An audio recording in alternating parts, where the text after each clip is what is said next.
حمدي المرغني بقى مديون وعليه شيكات بسبب مراته، وبعد كل ده بتقوله مش قادرة استحمل.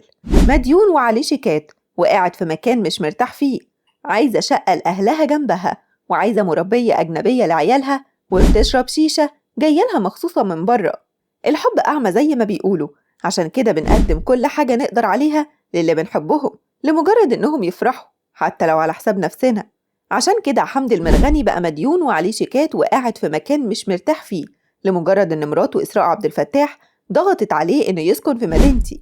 ومش بس كده، لأ، طلبت منه إنه يشتري شقة لأهلها في نفس العمارة عشان يكونوا جنبها على طول لأنهم مرتبطين بيها. إسراء واضح إنها بتستغل الحب ده لصالح طلباتها، وبتعرف تسيطر على علاقتها مع حمدي المرغني وبتمشيه على مزاجها. بيحبها أكتر ما بتحبه، بدليل إنه بيصرف كل مصاريف شغله عليها وعلى عيلتها، وبيعمل لها كل طلباتها، وطلباتها كلها أوامر.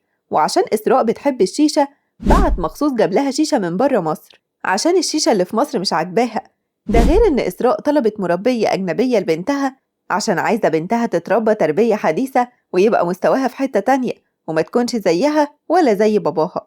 وحمدي ما تأخرش وفعلا بقى بيدفع للمربية كمان، ده بجانب مصاريف مراته اللي بتعشق اللبس وكل شوية تشتري حاجة شكل. ورغم دلع حمدي المرغني لمراته إسراء، هي متضايقة منه، والمشاكل الكتير اللي بينهم ما كانتش باينة ولا حد يعرف حاجة عنها، وكانت مجرد إشاعات وهتروح لحالها.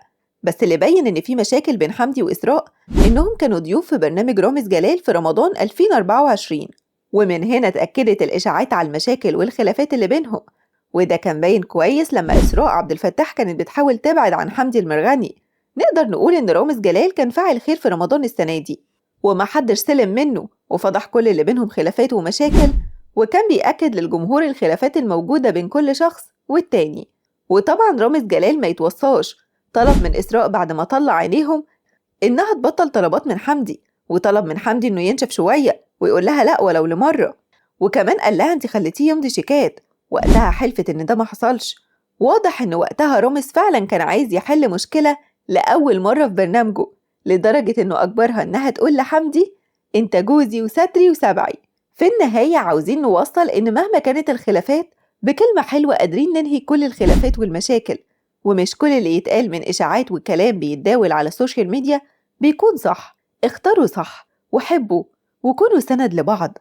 وفي النهاية مستنيين تعليقاتكم وآرائكم في الكومنتات، واستنونا في حكايات جاية كتير وأسرار تانية كتير. أسرار كل يوم، لكل يوم لون، ولكل لون حكاية.